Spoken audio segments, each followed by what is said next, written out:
Bienvenue dans ce 10e épisode de Révision du français pour le brevet. Aujourd'hui, nous allons parler du réalisme, un mouvement littéraire majeur du 19e siècle. Après les élans du romantisme, après les passions, les rêves d'infini, les héros mélancoliques et les grands paysages de l'âme, certains écrivains veulent regarder le monde autrement. Ils veulent observer la société telle qu'elle est, avec ses métiers, ses classes sociales, son argent, ses ambitions, ses hypocrisies, ses médiocrités, ses décors ordinaires, ses détails concrets. Le réalisme naît de cette volonté, faire entrer dans la littérature la vie réelle, même lorsqu'elle est banale, laide, injuste ou décevante. Le réalisme se développe surtout au milieu du 19e siècle, dans une France profondément transformée. La révolution industrielle modifie le travail, les villes, les transports, les rapports sociaux. Paris change. La bourgeoisie prend une place de plus en plus importante. L'argent devient un moteur essentiel de la vie sociale. La presse se développe, les faits divers circulent. Les écrivains observent un monde où les rêves individuels se heurtent à des mécanismes économiques, familiaux, politiques et sociaux. Le roman devient alors un outil formidable pour représenter cette réalité complexe. Il faut tout de suite préciser une chose, le réalisme ne consiste pas à copier la réalité comme un appareil photo. Un roman réaliste reste une œuvre construite. L'auteur choisit ses personnages, ses lieux, ses détails, son point de vue, son rythme, son intrigue. Il organise le réel pour lui donner du sens. Le réalisme n'est donc pas l'absence de style. C'est au contraire un art très travaillé qui donne au lecteur l'impression de reconnaître un monde possible, crédible, concret. L'écrivain réaliste ne dit pas seulement «voici la réalité». Il demande comment fonctionne cette société, quelles forces agissent sur les individus, que révèlent les maisons, les vêtements, les métiers, les dettes, les héritages, les mariages, les ambitions. Le réalisme s'oppose en partie au romantisme, mais il ne faut pas imaginer une coupure totale. Certains auteurs rattachés au réalisme gardent des éléments romantiques, fantastiques ou dramatiques. Balzac, par exemple, est souvent considéré comme l'un des grands pères du réalisme. Mais son œuvre contient aussi des passions excessives, des personnages presque démesurés, des intrigues sombres, parfois des éléments fantastiques comme dans La peau de chagrin. Le réalisme n'est donc pas une boîte fermée, c'est une tendance forte. Donner au roman le pouvoir d'observer la société. Honoré de Balzac est une figure centrale. Avec la comédie humaine, il veut peindre la société française de son temps dans son ensemble. Son projet est immense. Faire revenir des personnages d'un roman à l'autre, montrer les milieux sociaux, les métiers, les familles, les fortunes, les dettes, les ambitions, les rapports de pouvoir. Chez Balzac, un salon, une pension, une étude de notaire, une boutique, une chambre, une rue, une ville de province ne sont jamais de simples décors. Ces lieux racontent donc la société. Ils révèlent la richesse ou la pauvreté, les rêves d'ascension sociale, les humiliations, les calculs, les secrets. Dans Le Père Goriot, par exemple, la pension Vauquer est un lieu très important. Elle rassemble des personnages de conditions différentes dans un espace à la fois banal, pauvre, presque étouffant.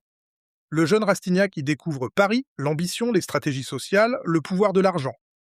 Le père Goriot, ancien commerçant enrichi, se ruine pour ses filles, qui l'abandonnent progressivement. À travers une intrigue familiale, Balzac montre une société où l'amour, l'argent, le prestige et l'ingratitude se mêlent. Le roman réaliste ne raconte pas seulement le destin d'un homme, il montre les mécanismes d'un monde. Le personnage réaliste est souvent pris dans un milieu, c'est une notion essentielle. Dans un conte merveilleux, un personnage peut être défini par une fonction simple, la princesse, l'ogre, le plus jeune frère. Dans un roman réaliste, le personnage est inscrit dans une famille, une profession, une ville, une classe sociale, une époque. Il a des revenus, des dettes, une éducation, des relations, des contraintes. Ses choix ne viennent pas seulement de son caractère, ils sont aussi déterminés par son environnement. Le réalisme apprend donc à lire les individus en relation avec la société. L'argent est l'un des grands thèmes réalistes. Il n'est pas seulement un détail matériel. Il structure les relations. Qui possède, qui hérite, qui emprunte, qui doit rembourser, qui épouse qui et pour quelle dot, qui peut entrer dans tel salon, qui est exclu. Chez Balzac, l'argent circule partout. Il transforme les sentiments, les ambitions, les mariages, les carrières. Il révèle les véritables rapports de force. Le roman réaliste montre ainsi que la société moderne n'est pas seulement gouvernée par les grands idéaux, mais aussi par les intérêts matériels. La description est une technique majeure du réalisme. Beaucoup d'élèves trouvent parfois les descriptions longues ou inutiles. Pourtant, dans un roman réaliste, elles servent à comprendre. Décrire une pièce, ce n'est pas faire une pose décorative. C'est révéler un personnage. Une chambre pauvre, un mobilier usé, une robe démodée, une boutique bien tenue, une façade ambitieuse, un bureau rempli de dossiers, tous ces éléments donnent des informations. Il montre un niveau social, une psychologie, une histoire, un désir de paraître, une chute, une frustration. Le détail réaliste est rarement gratuit, il fonctionne comme un indice. Le vocabulaire réaliste est souvent précis et concret. Les auteurs nomment les objets, les métiers, les lieux, les vêtements, les sommes d'argent, les gestes professionnels. Cette précision ancre le récit dans un monde reconnaissable. Elle donne une impression de vérité. Elle permet aussi au lecteur de comprendre une époque. Un roman réaliste peut presque devenir un document sur la vie sociale, même s'il reste une fiction. C'est pourquoi on parle parfois de fresque sociale pour Balzac. Ces romans composent un vaste tableau de la société. Stendhal occupe une place particulière. Il est souvent rattaché au réalisme par son attention au réel historique, à la société, à l'ambition, à l'énergie individuelle. Dans Le Rouge et le Noir, Julien Sorel est un jeune homme pauvre, intelligent, ambitieux qui veut s'élever dans une société encore marquée par les hiérarchies sociales. Le roman montre les tensions entre le désir individuel et les obstacles sociaux. Julien rêve de grandeur, admire Napoléon, mais il vit dans une époque où l'ascension héroïque semble plus difficile. Le roman analyse donc à la fois une psychologie et un contexte historique. On voit ici que le réalisme peut garder une intensité romanesque. Il ne supprime pas la passion, il l'inscrit dans une société précise. Flaubert représente une autre étape. Avec Madame Bovary, publiée en 1857, il raconte l'histoire d'Emma Bovary, une jeune femme de province qui rêve d'amour, de luxe, d'émotions romanesques, mais qui se heurte à la médiocrité de son existence, à l'ennui conjugal, aux dettes, aux illusions et aux conventions sociales. Le sujet peut sembler simple, presque banal, la vie d'une femme malheureuse dans un milieu provincial. Mais Flaubert en fait une œuvre majeure grâce à son style, à son ironie, à la précision de son regard, à sa manière de montrer les illusions. Emma Bovary est un personnage fondamental pour comprendre le réalisme, parce qu'elle est elle-même nourrie de rêves romantiques. Elle a lu des romans sentimentaux, elle attend de la vie des passions extraordinaires, des décors luxueux, des émotions sublimes. Mais la réalité ne correspond pas à ces images. Flaubert montre l'écart entre les rêves et le réel. Il ne se contente pas de se moquer d'Emma. Il montre aussi la pauvreté d'un monde qui ne lui offre que des clichés, des marchandises, des phrases toutes faites, des illusions. Madame Bovary est donc à la fois réaliste et critique des rêves fabriqués par la littérature, la société et la consommation. L'ironie flaubertienne est très importante. Flaubert ne donne pas toujours son avis directement. Il laisse apparaître le ridicule ou la tristesse d'une situation par le choix des mots, par le décalage entre ce que le personnage croit vivre et ce que le lecteur comprend. Il utilise souvent le discours indirect libre, une technique qui permet de glisser les pensées ou les expressions d'un personnage dans le récit sans les introduire par «elle pensa que» ou «il se dit que». Grâce à cela, le lecteur entend presque la voix intérieure du personnage, mais avec une distance ironique. Le réalisme de Flaubert n'est donc pas seulement documentaire, il est stylistique. Maupassant, disciple de Flaubert, est un autre nom essentiel, surtout pour le brevet, car ses nouvelles sont souvent étudiées. La nouvelle réaliste est un récit bref, concentré, efficace, qui saisit un moment, un destin, une situation sociale ou morale. Chez Maupassant, on rencontre des paysans normands, des petits bourgeois, des employés, des soldats, des femmes enfermées dans des rôles sociaux, des êtres humiliés, cupides, naïfs, cruels ou malheureux. Il montre souvent la dureté des rapports humains. Ces récits peuvent être ironiques, pessimistes, parfois terribles. Une chute finale peut révéler toute la cruauté d'une situation. La parure est un bon exemple. Mathilde Loisel rêve d'élégance, de richesse, de reconnaissance sociale. Pour une soirée, elle emprunte un bijou qu'elle perd. Elle et son mari s'endettent pendant des années pour le remplacer. À la fin, elle apprend que le collier original était faux. La nouvelle repose sur une chute, mais aussi sur une critique sociale. Elle montre le poids du paraître, la violence du désir d'ascension, l'importance des signes extérieurs de richesse et l'ironie tragique d'une vie sacrifiée à une illusion. Le réalisme n'est pas seulement montrer le réel, c'est révéler les pièges du réel. Boule de Suif, autre nouvelle célèbre de Maupassant, montre la société française pendant la guerre de 1870. Une prostituée, méprisée par les autres voyageurs, se révèle plus généreuse et plus patriote qu'eux. Mais ceux qui profitent de son sacrifice la rejettent ensuite. Le récit dénonce l'hypocrisie sociale, le mépris de classe, la lâcheté morale. C'est un exemple très utile pour comprendre que le réalisme peut être profondément critique. Il ne se contente pas de peindre, il démasque. Le réalisme s'intéresse beaucoup aux personnages ordinaires. Dans les œuvres précédentes, la littérature racontait souvent des rois, des héros, des êtres exceptionnels, des passions grandioses. Le réalisme fait entrer dans le roman des employés, des commerçants, des domestiques, des paysans, des ouvriers, des petits bourgeois, des provinciaux, des ambitieux, des femmes enfermées dans le mariage, des vieillards pauvres, des jeunes gens sans fortune. Cela change profondément la littérature. La vie quotidienne devient digne d'être racontée. Une salle à manger, un bureau, une boutique, une pension, une ferme peuvent devenir des lieux romanesques. Mais cette attention au quotidien ne signifie pas que tout est neutre. Le réalisme montre souvent les contradictions de la société.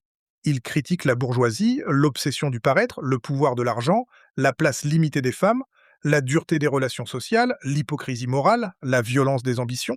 Il peut montrer la province comme un espace d'ennui, de surveillance sociale, de petite jalousie. Il peut montrer Paris comme un lieu de réussite possible, mais aussi de corruption.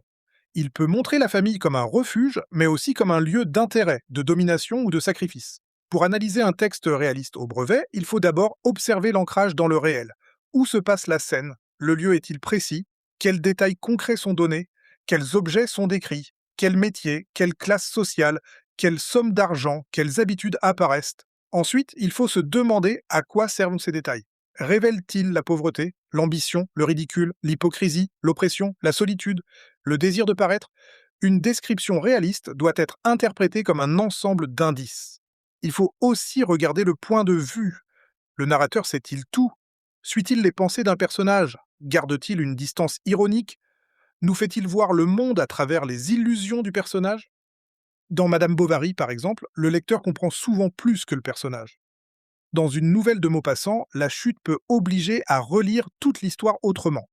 Dans Balzac, le narrateur peut expliquer longuement les mécanismes sociaux. Le réalisme ne se limite donc pas au décor, il dépend aussi de la manière de raconter. Les registres sont importants. Un texte réaliste peut être satirique lorsqu'il se moque d'un milieu ou d'un défaut social. Il peut être pathétique lorsqu'il montre la souffrance d'un personnage pauvre, humilié ou abandonné. Il peut être tragique lorsqu'un personnage semble écrasé par des forces sociales qui le dépassent. Il peut être ironique lorsqu'il laisse apparaître un décalage entre les illusions et la réalité. Au brevet, il faut savoir relier les procédés à l'effet produit. Précision descriptive, accumulation de détails, vocabulaire concret, discours indirect libre, opposition entre rêve et réalité, chute finale. Il faut enfin distinguer réalisme et naturalisme, même s'ils sont proches. Le naturalisme, que l'on verra dans l'épisode suivant, prolonge certains aspects du réalisme, mais avec une ambition plus scientifique, notamment chez Zola. Le naturalisme insiste davantage sur les déterminismes, l'hérédité, le milieu social, le corps, les conditions de travail, l'alcool, la misère. Le réalisme, lui, est plus large. Il cherche à représenter la société et la vie ordinaire avec précision, mais il ne suit pas toujours une méthode expérimentale. Balzac, Flaubert et Maupassant peuvent être rattachés au réalisme, chacun à sa manière, mais ils n'écrivent pas de la même façon. Le réalisme est donc une étape décisive dans l'histoire du roman. Il apprend à regarder ce que l'on ne regardait pas toujours. Les détails matériels, les vies modestes, les mécanismes sociaux, les illusions ordinaires. Il montre que le réel peut être aussi puissant que le merveilleux, aussi cruel que la tragédie, aussi révélateur que l'épopée. Un héritage, une dette, une robe, une invitation, un salon, une pension, un bijou perdu peuvent devenir les moteurs d'un destin. À retenir pour finir, le réalisme est un mouvement littéraire du XIXe siècle qui cherche à représenter la société et la vie quotidienne de manière précise, concrète et critique. Il s'intéresse aux milieux sociaux, à l'argent, aux ambitions, aux objets, aux lieux, aux détails ordinaires. Balzac construit avec La Comédie humaine une vaste fresque de la société française. Stendhal analyse l'ambition individuelle dans un contexte historique précis.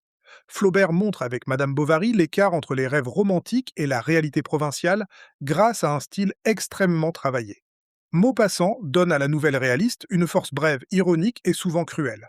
Le jour du brevet, face à un texte réaliste, demandez-vous quels détails ancrent le récit dans le réel, quel milieu social est représenté, quelles illusions sont dénoncées et ce que le texte révèle du fonctionnement de la société.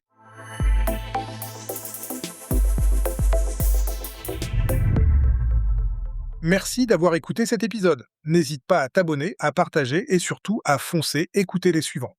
À très vite.